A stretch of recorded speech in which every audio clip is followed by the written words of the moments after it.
ये कहानी है चोर भोला की मजबूरी।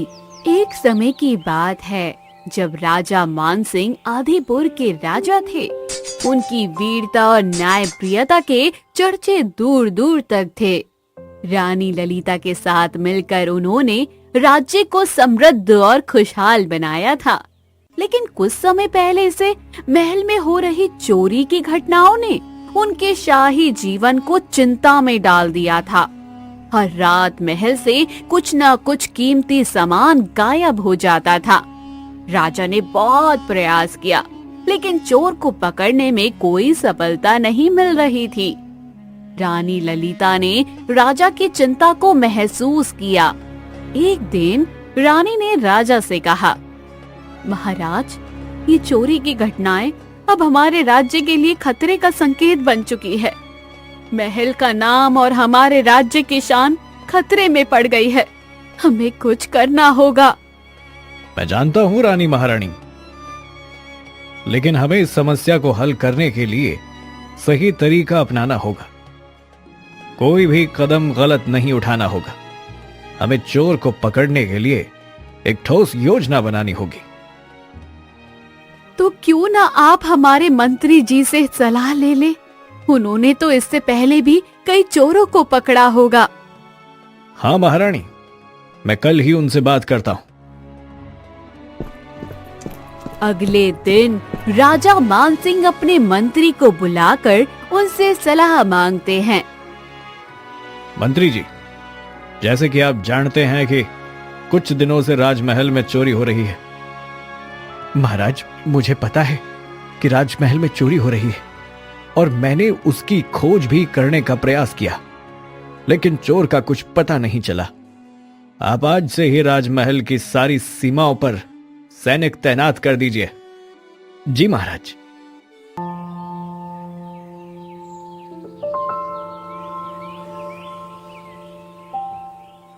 उसी राजमहल में एक सेवक भी रहता था जिसका नाम था भोला। भोला एक साधारण सेवक था जो महल के आंगन में झाड़ू पोछा करने, बर्तन धोने जैसे काम करता था। वो महल में कई सालों से काम कर रहा था।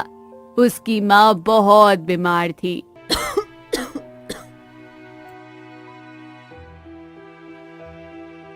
लेकिन इलाज के लिए उसके पास कुछ पैसे भी नहीं थे। एक रात जब भोला ने देखा कि महल में सब लोग सो गए हैं, तो उसके मन में चोरी करने का विचार आया। अगर मैं थोड़े से धन की चोरी करूं, तो मेरी माँ का इलाज होगा। मैं जानता हूं ये गलत है, लेकिन मुझे कोई और रास्ता भी तो नजर नहीं आ रहा। और वैसे भी थोड़ा सा धन लेने से राजा को कौन सा भारी नुकसान हो जाएगा। भोला ने पूरा सोच विचार करके राजमहल के खजाने से कुछ धन चुरा लिया। अगले दिन सैनिक बलवीर दौड़कर राजा मानसिंह के पास आकर बोला, महाराज, महाराज, राजमहल के खजाने से फिर से कुछ धन की चोरी हो गई। क्या? फिर से चोरी हो गई? अगर इस चोर को जल्दी पकड़ा नहीं गया तो यह बहुत बड़ी समस्या खड़ी करेगा। महाराज, ये तो होना ही था, क्योंकि सिर्फ महल के बाहर की सीमाओं की पहरेदारी से चोर का पता नहीं चलेगा। तो अब आपको क्या लगता है, क्या किया जाए जिससे चोर पकड़ा जाए? महाराज, हमें महल में एक जाल बिछाना होगा। केवल महल के भीतर के लोग ही इसका हिस्सा होंगे। यह तरीका सबसे कारगर हो सकता है। मतलब आपको लगता है कि चोर कोई महल का ही व्यक्ति है? जी महाराज, क्योंकि राजमहल के चारों ओर बहुत ही कड़ी सुरक्षा है, इसीलिए कोई भी कितना भी शातिर चोर क्यों ना हो, वो महल के अंदर से कुछ भी बाहर नहीं ले जा सकता। मुझे लगता है कि आप सही कह रहे हो। महल में ही कोई है जो ये चोरी कर रहा है, लेकिन इस बार हम उसे जरूर पकड़ेंगे। महाराज, मेरे मन में एक योजना है जिससे हम चोर को आसानी से पकड़ सकते हैं। मंत्री अर्जुन ने राजा मानसिंह को अपनी योजना के बारे में बताया।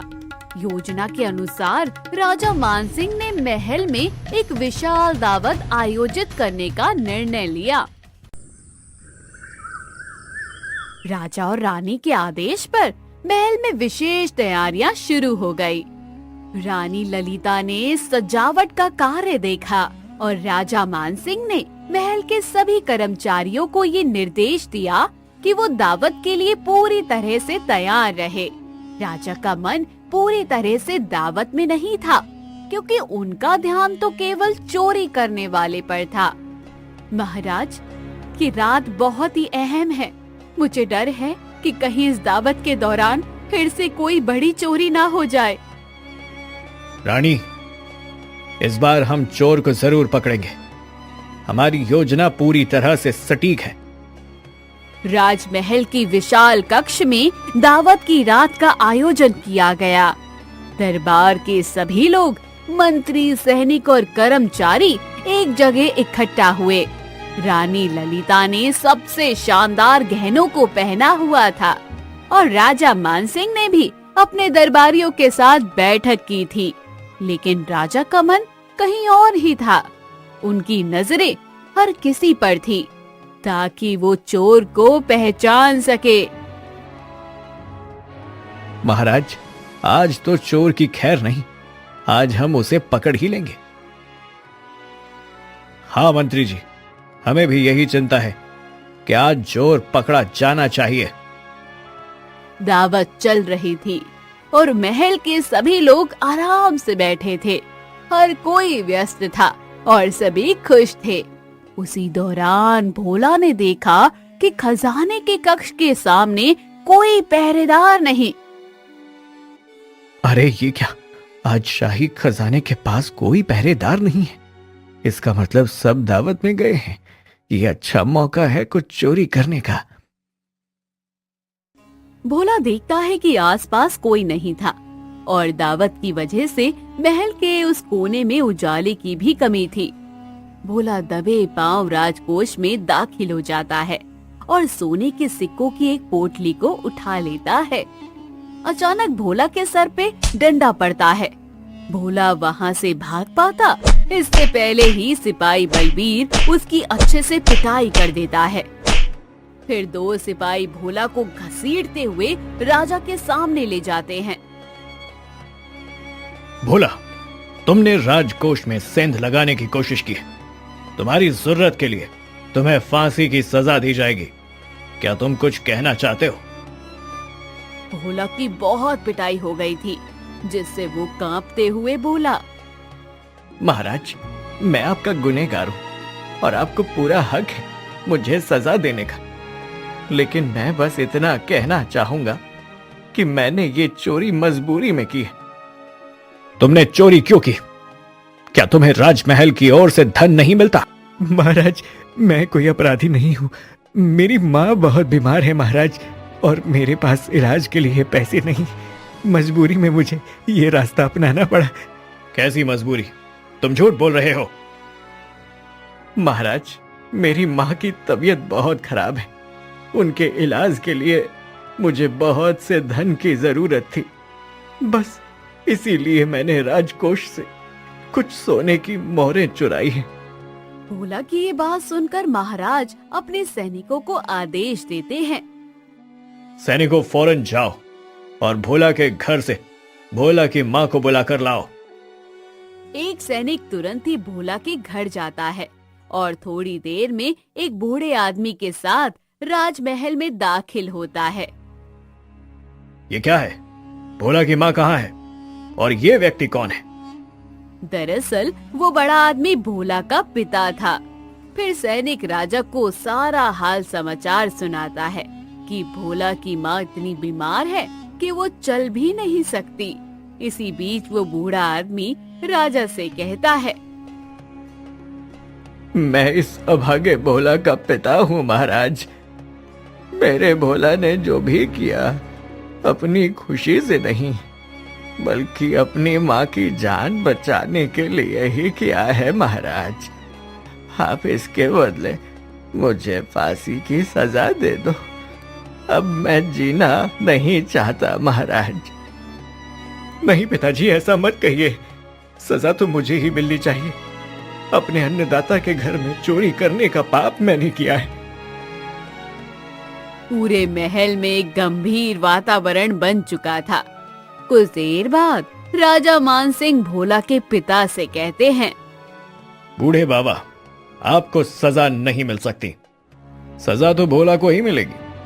भोला, चूंकि तुमने चोरी अपने व्यक्तिगत लाभ के लिए नहीं की है, इसलिए तुम्हें फांसी की सजा देना उचित नहीं रहेगा।